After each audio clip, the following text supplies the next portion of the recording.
नमस्कार दोस्तों, Gurukul of politics पर आपका स्वागत है। मैं हूं आपका दोस्त धर्मेंद्र कुमारी और हमारे साथ मौजूद हैं कॉमरेड इंद्रजीत सिंह जी। नमस्कार। और ये स्पेशल फोन करके बुलाने पड़ेगा आज। कई दिनों में ठाए हो आप जैसे। हम तो आप जब भी आदेश करते हो। और मनी से डंग लगा आपने, जाडा भी मेरे तक कम लग गए। हाँ नहीं, मैं क्योंकि ठंड में आया हूँ ना, और अंदर आने के बाद यहाँ थोड़ा सा बेटर है, बाहर से तो ये फर्क है। आपने आज डबल पहन रखी है, मैं नीचे से पहने हुए। कॉमरेड साहब, आपकी और मेरी उम्र में एक फर्क है। एक वो जो पीढ़ियों का फर्क होता है वो है भाई। जरूर मैं सेकंड जरूर हूँ। जरूर। और मैंने ना इस दौरान 20 साल की जर्नलिज्म में बहुत सारे लोग मिले मुझे।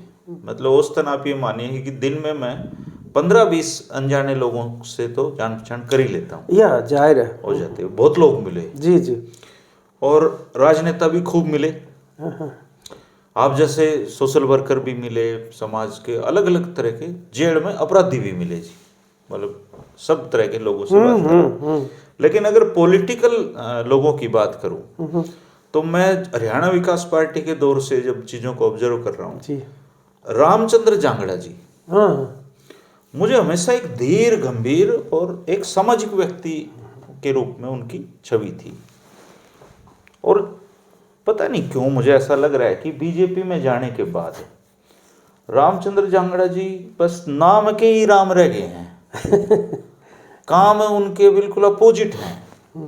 आप चाहे राज्यसभा में उनके चुटकुलों का स्तर देख लो, मतलब गली का एक मवाली आदमी वैसी बातें करते हैं।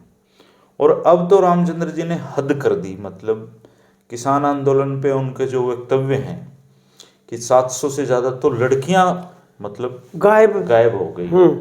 और ये बात रामचंद्र जी को पता है, जो बीजेपी के सांसद हैं। उन लड़कियों के घर वालों को नहीं पता बेचारों को, जिनकी वहां से गायब हुई हैं। तो आपने भी बड़ा लंबा एक सोशल जीवन गुजारा है, तो ऐसा पतन मतलब कैसे हो गया इस आदमी का? हमने, आप बिल्कुल सही कह रहे हैं, मेरी भी रीडिंग यही है। अचंभा होता है। हाँ, मैं एक मतलब सामाजिक तौर पर काम करते हुए उनके साथ हमने काम किया है, और मेरे को इतना अफसोस हो रहा है, वो उस टाइम भी हुआ था, तब भी उन्होंने नशा को लेकर इस प्रकार की टिप्पणियां की थी। और वो जो राज्यसभा के भीतर बोलते हुए जो ये नर्सिंग का जो प्रोफेशन है, स्टाफ नर्स होती है हमारी बेटियां बहनें, उनके ऑक्यूपेशन और उनके प्रोफेशन के बारे में बहुत ही अच्छी टिप्पणियां चुटकुले के माध्यम से की। मुझे बड़ा दुख हुआ, और इस पे और भी ज़्यादा दुख हुआ कि वहाँ पे महिला सांसद भी होती हैं, तो उनको इस प्रकार का जो जेंडर एंगल से डिग्रेड करना किसी प्रोफेशन को और महिला समुदाय को पूरे को, किसी ने आपत्ति नहीं की। और अब जो वो कह रहे हैं, अब तो मतलब उन्होंने मतलब सीमाएं लांघ दी जी। एक और आदमी करते तो टेकेगा। हाँ मतलब वो उससे भी आगे चले गए हैं। हाँ, वो कसाई कह रहे हैं किसानों को, और कह रहे हैं नशा फैला दिया, नशाखोरी जो है उन्हीं की वजह पहले से। हरियाणा में नहीं थी, किसान आंदोलन के बाद आ गई जी। अब आप बताइए, बॉर्डर के आसपास के जो इलाके हैं उनकी 700 महिलाएं गायब हैं। इस किस्म की बात करना, उन्हीं की पार्टी का शासन है। कोई एक ऐसी रिपोर्ट, कोई एक ऐसा किसी ने संज्ञान लिया हो, किसी ने रिपोर्ट लिखाई हो हमारी बहन बेटी गायब है, और वो देखिए कितना मतलब संदिग्धता भरा और ओछेपन का बयान है। ये पूरे समाज के ऊपर आक्षेप है एक तरह का। वो केवल किसान पे ही नहीं है, मतलब हमारे यहाँ संस्कृति ऐसी नहीं है। एक दिन बातचीत करते हुए शायद मैंने आपके सामने एक चर्चा की थी जी। हम टिकरी बॉर्डर पे 9 बजे रात को जा रहे थे, तो दुकानें आमतौर पर 9 बजे तक खुली रह जाती हैं, लेकिन एक महिला ने दुकान खोल रखी थी 9 बजे। तो हमारा एक साथी बोला उसको, बहन जी डर नहीं लगता 9 बजे आपने दुकान खोल रखी है? बोली पहले लगता था जी, अब जब से किसान आए हैं अब डर नहीं लगता। एक तो वो छवि किसान आंदोलन की, वहाँ तो खुद ही हजारों महिलाएं रह रही थी वहाँ पे। आप अंदाज़ा लगाइए ऐसी असामाजिक बातें करना। और उसके बाद मुझे नहीं पता, क्योंकि मैं सुनने में ये आया है कि पार्लियामेंट के भीतर का जो आचरण होता है किसी सांसद का, उसके लिए बाहर अकाउंटेबिलिटी नहीं होती। नहीं होती जी, बिल्कुल। चलो सुनने में बाहर नहीं, जवाबदेही नहीं होती होगी, कोई बात नहीं, लोकसभा अध्यक्ष के बिना लेकिन तो- जो क्रियाकलाप भीतर हैं उसके लिए तो एक प्रिविलेजेस कमेटी होती है, विशेषाधिकार कमेटी। उसको ये तो संज्ञान लेना ही चाहिए, भाई इस फला फला व्यक्ति ने बाहर संसद की गरिमा को गिराया है, और एक संवैधानिक संस्था है ये, और जो एक निर्वाचित प्रतिनिधि का पद है। देखो आप हाउस ऑफ एल्डर्स कहते हैं इसको जी, हाउस ऑफ एल्डर्स का एक सदस्य, कैसे कैसे लोग पहुंच गए जी उस हाउस ऑफ एल्डर में। तो किस तरीके से उसकी गरिमा को गिराना, उसकी जो डिसेंसी होती है, उसका एक दर्जा होता है अपने आप में। तो ये कोई एमएलए तो रहे होंगे जिन्होंने वोट डाल के भेजा है उनको, कम से कम उनको नहीं पूछना चाहिए कि भाई हम आपको इसलिए। लेकिन ये एक मैं समझता हूँ व्यक्ति का सवाल नहीं है। आज जो किसान की दशा है, और हमारे बॉर्डर पे भी जिस तरीके से एक आंदोलन के तहत रोक रखा है एक आदमी हरियाणा तो सरकार ने, पता नहीं कब तक वो उनकी बहुत भगवान उनके नाजुक साथ- स्थिति है दलेवाल साहब की। और फिर ये सारे है ना, उनकी जान लेके है ना ये लोग सीधे हो जाएंगे जी। नहीं, आज मैं उसकी ये कह भरपाई रहा नहीं हूँ हो कि पाएगी। लोग ये एक्सपेक्टेशन करते हैं कि भाई इसका जो है एक सम्मानजनक हल निकलना जरूरी है, क्योंकि ये तो सारे किसान संगठनों की ही मांग है, पूरी किसानी की मांग है ये। वो चाहे एसकेएम में नहीं है, चाहे अलग हो गए, कोई बात नहीं, उनको भी अपनी बात करने का अधिकार है। आप रास्ते नहीं रोक सकते। जीटी रोड लाइफ लाइन है देश की। जम्मू कश्मीर, हिमाचल, पंजाब, कोई निर्वाचित गवर्नमेंट, हरियाणा की बीजेपी सरकार को किसने अधिकार दिया है कि आप उसको रोक सकते हो बिना बात के? और वो क्या कह रहे हैं, अचंभे की बात देखो, 100 आदमी पैदल जाने दो जी, हमने पैदल जाने दो। वो कह रहे हैं दिल्ली पुलिस की अनुमति दिखाओ, परमिशन। अरे दिल्ली पुलिस की परमिशन तुम्हें दिल्ली क्यों पुलिस दिखाएगा मांगेगी। कोई? दिल्ली पुलिस मांगेगी जब दिल्ली के बॉर्डर पे जाएंगे। और वो भी क्यों मांगेंगे? पैदल जाने का सबको अधिकार है। पिछले दिनों वो जो हमारे साथी वहाँ से आए थे लद्दाख से अपनी स्थिति की जानकारी देने के लिए, उनको राजघाट पे नहीं जाने दिया महात्मा गांधी की, गिरफ्तार करके बवाना थाने में रखा। ये तो आज मैं दूसरी बात कह रहा था कि ये एक व्यक्ति विशेष का सवाल नहीं है, ये उस पार्टी का सवाल है जो उस सांसद को ये अनुमति देती है। अगर वो इसकी निंदा नहीं करते या कार्रवाई नहीं करते तो ये माना जाना चाहिए कि वो सहमत हैं इनके क्रियाकलापों इसको से। मानने की कतई जरूरत नहीं है कामेड़ साहब, वो सहमत हैं इस बात पे। हाँ, आप ये देखिए कि इस समय पे आज क्या है, दौड़ है पद की। किसी भी तरीके से अपना पद बचाए रखो, उसको दोबारा रिटेन कर जाओ। इसके लिए चाहे कुएं में गिरना पड़ो, गिर जाते हैं लोग। बिल्कुल बिल्कुल, मतलब ऐसी संस्कृति विकसित होगी ये भारत में। हाँ, पद के लिए हम कुछ भी करेंगे। आप ये देखिए 73 साल के इतिहास में कभी भी जो राज्यसभा का सभापति है उसके खिलाफ, मतलब उसके खिलाफ संकल्प नहीं लिए गए कभी भी। हाँ, बिल्कुल बिल्कुल। आप और आज बताइए कि धनखड़ साहब ने उस पद की इम्पीचमेंट फेस कर रहे हैं और कोई उनको भी शर्मिंदगी महसूस नहीं हो रही कि भाई तुम्हारे सामने भी बुजुर्ग बैठे हैं, निर्वाचित होके आए हुए हैं, nothing will go on record, nothing will go on record, बैठ जाओ, यूं उंगली करना, ऐसे उंगली करना। मैं कल परसों देख रहा ध्यान से, मैंने कहा जब वो ऐसे उंगली कर रहे हैं तो 3 उंगलियां उनकी तरफ भी है ना, जब एक आगे को उसकी परवाह नहीं है जी। अब आप बताइए, फिर वो अपनी जाति विशेष का सर्टिफिकेट दिखाते हैं, अपने आप को किसान पृष्ठभूमि बताते हैं। अरे भाई तुम सदन के नियम है कुछ चलाने के, उतनी जो है आपके अंदर लिखे हुए एक गरिमा होनी चाहिए, शालीनता होनी चाहिए। जब वहाँ के लीडर ऑफ अपोजिशन खड़े हो गए तो ऑब्वियसली उनको सबको कह देना चाहिए आप बैठ जाओ, ये बोलेंगे। अब जब वो खड़े ही हो गए हैं, खुद भी बुजुर्ग हैं वो, मतलब तो ये बड़ा दुर्भाग्यपूर्ण स्थिति है इस तरीके की। तो और फिर वो वो कह रहे हैं कि किसान की बात सरकार क्यों नहीं मान रही। और अगले दिन किसान के मुद्दे पे जब अपोजिशन वाले वहां नारे लगा रहे थे तो कहने लगे वो धनखड़ साहब कि तुम घड़ियाली आंसू बहा रहे हो।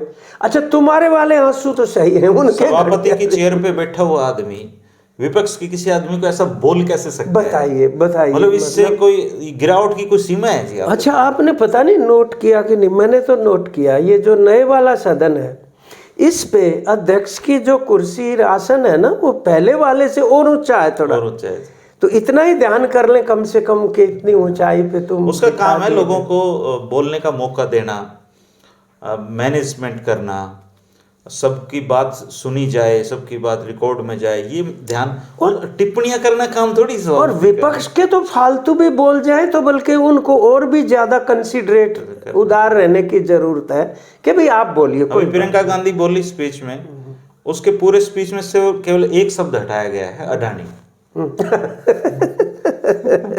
अनपार्लियामेंट्री शब्द बन गया, अनपार्लियामेंट्री शब्द है अडानी। संसदीय भाषा नहीं रही अब वो, उसका नाम आप नहीं ले सकते। और आप देखिए फर्क देखिए, वो मिलते हैं कपूर खानदान से।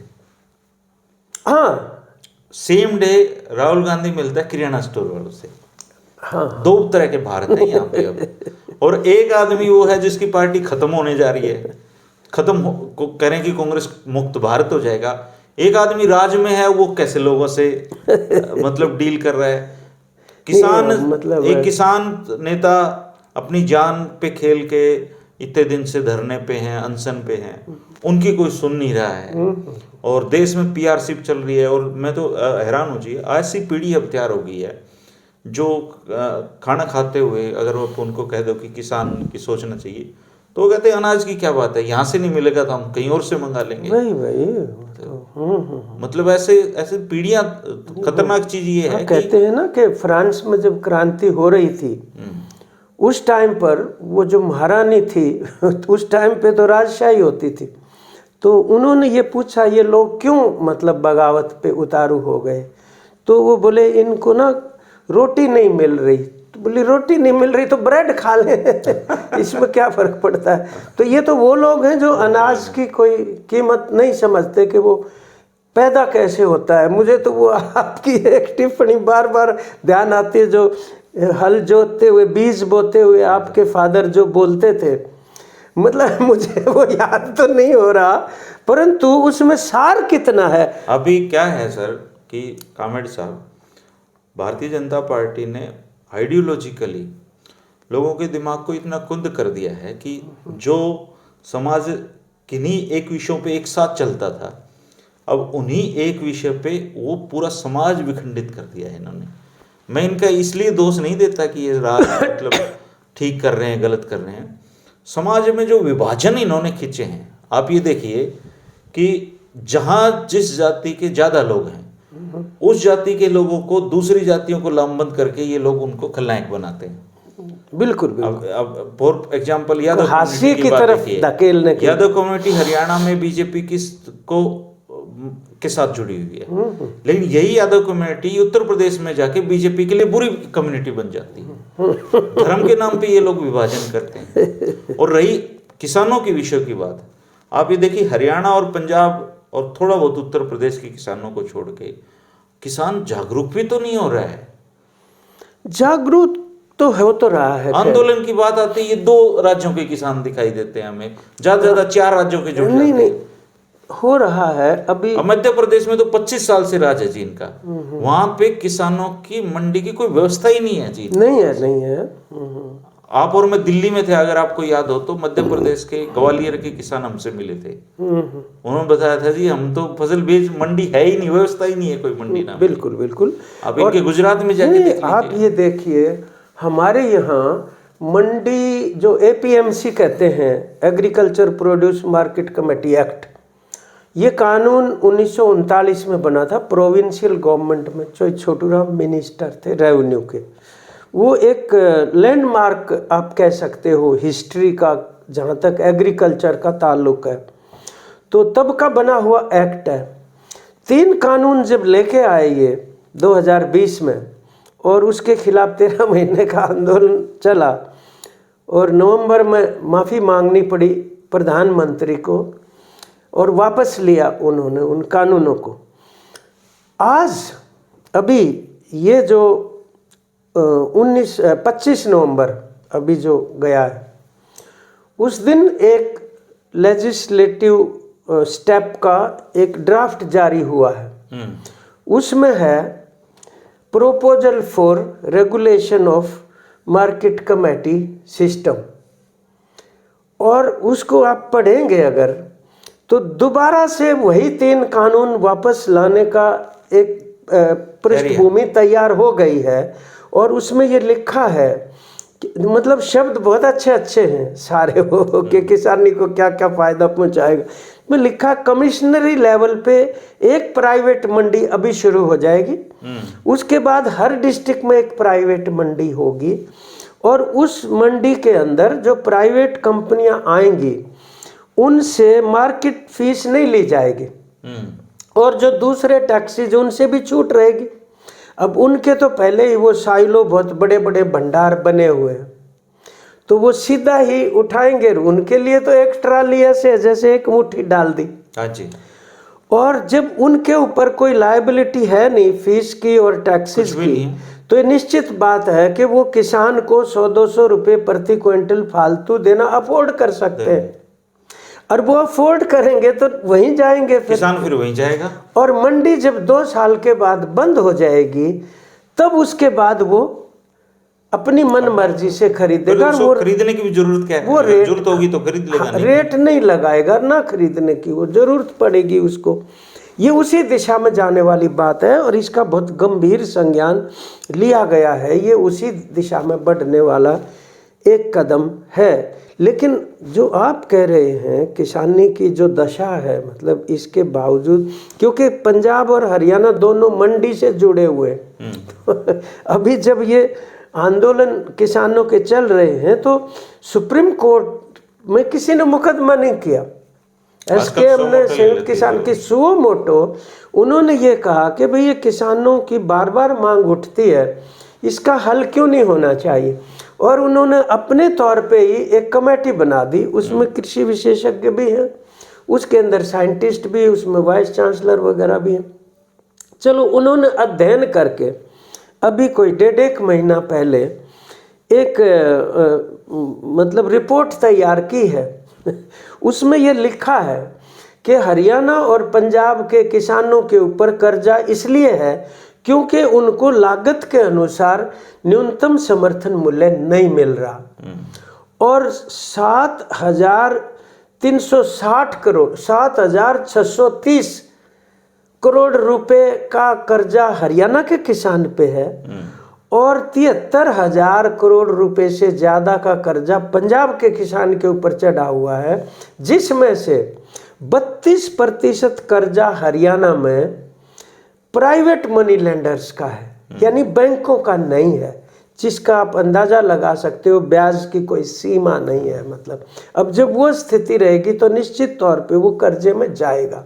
तो न्यूनतम समर्थन मूल्य C2 + 50% वाली मांग और उसकी कानूनी गारंटी खरीद की और कर्जा मुक्ति। हम इसीलिए कर्जा माफी नहीं कह रहे, क्योंकि जितना कर्जा चढ़ा हुआ है उससे ज्यादा किसानों से वसूली कर चुके वो जी, उसको पूरा दाम ना दे के। अभी हमने कैलकुलेशन किया रबी की फसलों का भी और खरीफ की फसलों का भी, कि जो मौजूदा MSP है, जिसको अभी 4 दिन पहले शिवराज चौहान जी कुरुक्षेत्र आए हुए थे, वो बोले हरियाणा सरकार तो 16 फसलों पे दे रही है MSP, हमें खुशी की 16 वो फसल जो गिनाई वो होती भी नहीं है। तो खरीफ की फसलों में वो सिंपल वाला MSP और C2 + 50% वाला MSP, धान के ऊपर 700 रुपये प्रति क्विंटल का घाटा है किसान को, और किसी मतलब दालों के ऊपर 2,000 रुपये प्रति क्विंटल का घाटा। तमाम फसलों पे अलग अलग इस तरीके से घाटा है। तो वो कितने सालों से तो लूटा जा रहा है उसको, तो माफी का कोई मतलब ही नहीं है। एक कर्जा मुक्ति बोर्ड बन जाए। कुछ लोग कहते हैं कि भाई आप जो लोग दे सकते हैं लेके, नहीं तो खा जाएंगे सब।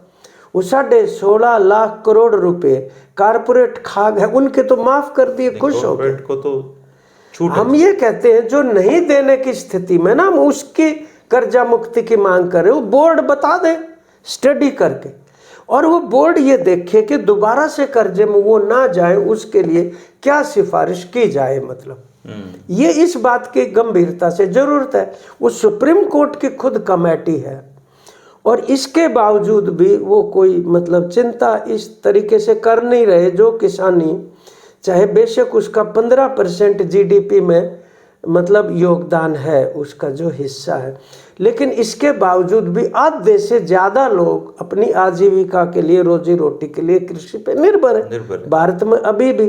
तो इसको मतलब नज़रअंदाज नहीं करना चाहिए। ये वास्तव में इस प्रकार की स्थिति है। तो झांगड़ा साहब ऐसे मौके के ऊपर बोलना, जब ऐसा लगता है जैसे किसान जो है वो जानबूझ के है ना, किसानों के जख्मों पे नमक छिड़क रहे हैं। हाँ हाँ, मतलब इस उम्र के व्यक्ति को, जिन्होंने इतना लंबा सामाजिक जीवन जिया है, बिल्कुल बिल्कुल, मैं मतलब बड़ा दुख, अंदर से बहुत दुखी बात कह रहा हूँ कि इतनी गिरावट मैंने किसी व्यक्ति की मतलब देखी नहीं जितनी। उनको संभलना चाहिए अभी, क्योंकि राज्यसभा बन के ज्यादा एक कार्यकाल और दे देगी उनको बीजेपी। क्या चीज है बताओ, मान लो राज्यपाल वगैरह भी बना देंगी नहीं क्या तो, लेकिन वो रहना तो समाज में ही है। कितना उन्होंने अपना खुद का जो है इमेज डाउन किया है इस तरीके से। और मैं तो जो आप कह रहे ना इतना तेजी से गिरना, तो हमारे एक किसान साथी एक बात सुनाते थे, बोले अकाल पड़ गया था तो वो सरकार की तरफ से जो राहत सामग्री नहीं आती, तो वो एक खाता पीता सा परिवार था, उसने भी अपनी दरखास्त ला दी वहाँ तहसीलदार का कि भी तेरे को भी मिल जाएगा। हालांकि वो गरीब नहीं था, तो वो जो है नंबरदार को बुला लिया, तहसीलदार सारी दरखास्त उठा के देख रहे थे, पूछ रहे थे इसकी क्या स्थिति है। तो उसकी जब आई एप्लीकेशन, बोले भाई ये, बोला जी ये तो खाता पीता आदमी है, पता नहीं इसने कैसे दरखास्त दे दी, इसका तो कुछ होना नहीं चाहिए। उसने अलग रख दी वो दरखास्त, और वो फिर जो है वो बंदा जो नंबरदार को शिकायत करने लगा कि भाई आपने कमाल कर दिया यार, मेरी दरखास्त रिजेक्ट करवा दी, तेरे घर तक के लिखड़ा था। वो बोला भाई तन्ने कि मैं सेवा पानी ना करी मेरी, तो उसने उसकी सेवा पानी कर दी। बोला तू ही ला दे दरखास्त, कोई बात नहीं। तो हफ्ते के पाछे वो फिर दूसरी दरखास्तों पे चर्चा हो रही थी। तो वो बोला तहसीलदार भाई इस बंदे की क्या स्थिति है? बोला जी बहुत माड़ी हालत है इसकी, तो कदे कदे चूल्हा जला है इनका तो। बोला यार तू पाछले हफ्ते तो न्यू कह रहा था कि ये तो खाता पीता आदमी, इसकी तो हालत बहुत अच्छी है।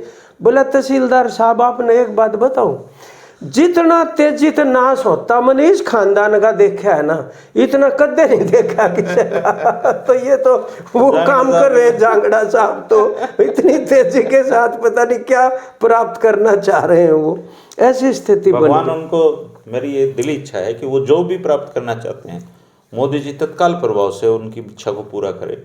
लेकिन झांगड़ा साहब समाज पे एक उपकार करें कि अगर मुंह से सूत्रा नहीं बोला जा रहा तो खराब भी मत बोले। यस, क्योंकि एक बुजुर्ग आदमी की जो इज्जत होनी चाहिए सोसाइटी में, उस इज्जत को नहीं गिराना चाहिए। बिल्कुल बिल्कुल, उनका मतलब इस उम्र में ऐसा आचरण उनका शोभा नहीं देता। ये सबसे अच्छी बात तो ये है कि भाई उन्होंने जो कुछ, हालांकि ये पहला नहीं है, पहला जब से वो बीजेपी में आए हैं वो मतलब लगातार कोशिशें, तीसरी चौथी बार तो हम देख रहे हैं। और इस बार उन्होंने ये कहा कि मेरी बात को तोड़ मरोड़ के पेश किया। वो हर बार ऐसे ही कह देते हैं। नहीं, लेकिन इस बार तो वीडियो है जी। अखबार की छपी हुई बात को तो आप कह सकते हो भाई तोड़ मरोड़ के, वीडियो है सबके सामने, एक शब्द क्लियर है उसके अंदर। हालांकि आपने पुतला फूका है आज हाँ, वो किसान सभा ने, उनको होना कुछ नहीं है, उस पुतले की गर्मी उनको नहीं लगेगी बिल्कुल भी। वो यूँ बोला है अपने यहाँ, कहते हैं कि भाई वो राजा के सामने पेश करते थे, जो कोई कसूर कर दिया करता राजा उसको सजा सुना देता, जैसी भी कुछ होती। तो एक आदमी जो है वो पेश किया, तो राजा ने कहा, उन जमानों में थोड़ी बहुत शर्म लिहाज थी मतलब काफ़ी लोगों में। राजा ने कहा यार तने यो क्या काम करा, तू यार कोई जीने लायक व्यक्ति नहीं है, और ये कह के छोड़ दिया। उस आदमी ने जाकर आत्महत्या कर ली कि यार ये तो बेइज्जती होगी। दूसरा आदमी पेश किया, उसको राजा ने कहा भाई तू मुंह दिखाने लायक नहीं रह रहा। वो अपने घर में बैठ गया, बाहर नहीं निकला। फिर कहते एक तीसरा आदमी और पेश किया वो थोड़ा सा अपना थाई जैसा भी अपन बात कर रहे थे अभी। तो राजा ने ये कहा भाई ये जो कसूर किया है ना, तुम एक काम करो, इसका मुंह काला करके और गधे पे बिठा के इसको घुमाओ।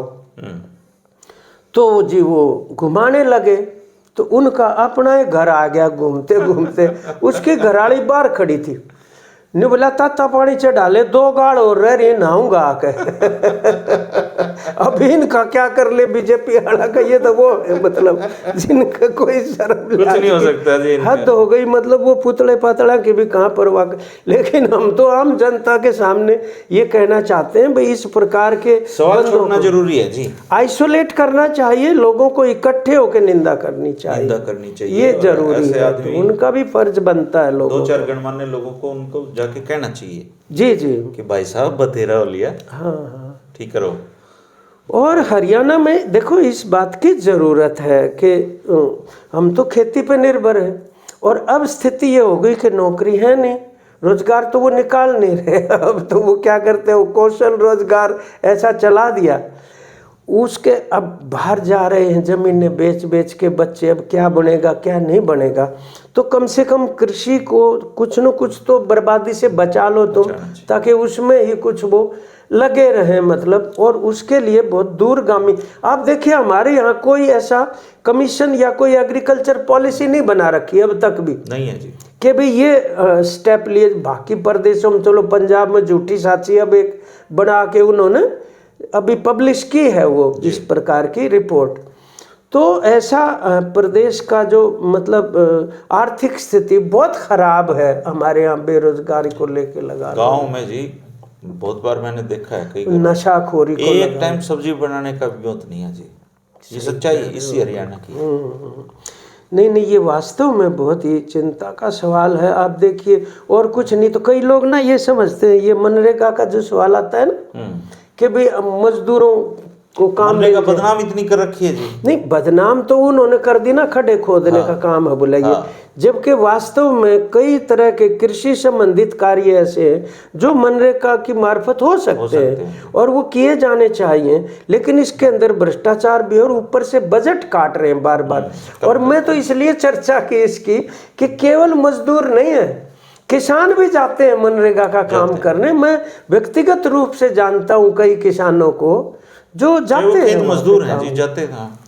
बिल्कुल नहीं, वो अपनी जमीन वाले भी हैं। मैं आपको बताऊं, मैं कईयों को जानता हूँ, जमीन है, जाते हैं नरेगा का काम करने वो। लेकिन अब इस प्रकार के भी जो राहत प्रदान, जबकि वो तो अधिकार है, नरेगा के एक्ट के अंडर अधिकार है। अगर अधिकारी नहीं दे रहा काम आपको 100 दिन का, जो कि न्यूनतम ही है, तो अधिकारी के ऊपर जुर्माना लगेगा, ये लिखा हुआ है एक्ट में मतलब। तो हमने तो बड़ा संघर्ष करके ये कानून बनवाया था उस टाइम पे 2007-8 में, तब की बात है, यूपीए की गवर्नमेंट थी तब। अच्छा, ये आप जो अनशन पे हैं डल्लेवाल जी, सरकार तो लग तो नहीं रहा कोई सुन रही है, तो अगर कोई ऊंच नीच हो गई उनके साथ तो मतलब इसकी भरपाई कैसे करेंगे ये लोग? देखिए, हमने भी उनके नेतृत्व में काम किया है 13 महीने। तब वो हमारी पहले तो 40 मेंबरी कमेटी होती थी जो सरकार से डायलॉग करती थी, उसके बाद वो 9 मेंबरी कमेटी बन गई थी, उसमें भी थे मतलब एक लीडर हैं वो। ऐसे बेशक अलग हो गए हों, बेशक उन्होंने अपने रास्ते से करने की कोशिश, जो लोग संयुक्त किसान मोर्चा के भी मिल के आए हैं, ये तो उन्होंने भी कहा है कि ये आमरण अनशन वाली बात उचित नहीं थी। और उससे इस तरीके से ये इतना बड़ा आंदोलन खड़ा करने के लिए अब एक सीमा आ जाती है ना, उसके बाद मरने तो नहीं दे सकते ना किसी को। तो बड़े आंदोलन की, यूनाइटेड आंदोलन की ज़रूरत थी। तो लोगों को मतलब मुझे लगता है, ये कल कुछ अधिकारी मिले हैं पंजाब के, डीजीपी भी वहाँ पे गए थे और कोई रिपोर्ट हो सकता है कोई ऊपर से, लेकिन उनको पूरे ही किसान आंदोलन के नेतृत्व से तुरंत बात करनी चाहिए और इसका हल निकलना जरूरी है। चिंताजनक है वो स्थिति वहाँ पे, उनकी बात ये है। और हरियाणा सरकार बिल्कुल जिम्मेदार है, ऐसे नहीं रोक सकते वो जीटी रोड को। पपेट हैं जी, कठपुतलियां हैं। हाँ, कठपुतलियां किसको हैं कोसोगे? मतलब कोई है नहीं, कुछ सिस्टम बचा है नहीं। लेकिन कोई रास्ता निकलना चाहिए, ऐसी उम्मीद है मुझे। कुछ न कुछ तो निकलेगा। संयुक्त किसान मोर्चा ने भी बोला है कि 23 तारीख को वो देश भर में और पंजाब में बड़ा कट करेंगे इस सवाल के ऊपर जो मांगे हैं। ये संयुक्त किसान मोर्चा ने भी कल फैसला किया है। दोस्तों, अगर आप रामचंद्र जांगड़ा जी को जानते हैं तो कृपया उन तक अपनी बात पहुंचाएं कि इंसान को किसी भी सूरत में अपना आचरण नहीं गिराना चाहिए, क्योंकि टोटे नफे से आदमी उबर जाता है, आचरण से गिरा हुआ आदमी समाज में कभी भी प्रतिष्ठा हासिल नहीं कर सकता। बिल्कुल बिल्कुल। खैर, जांगड़ा साहब को भगवान सद्बुद्धि दे, ऐसी कामना करते हैं, और केंद्र सरकार को ये सद्बुद्धि दे कि किसानों की MSP की मांग पूरी करे।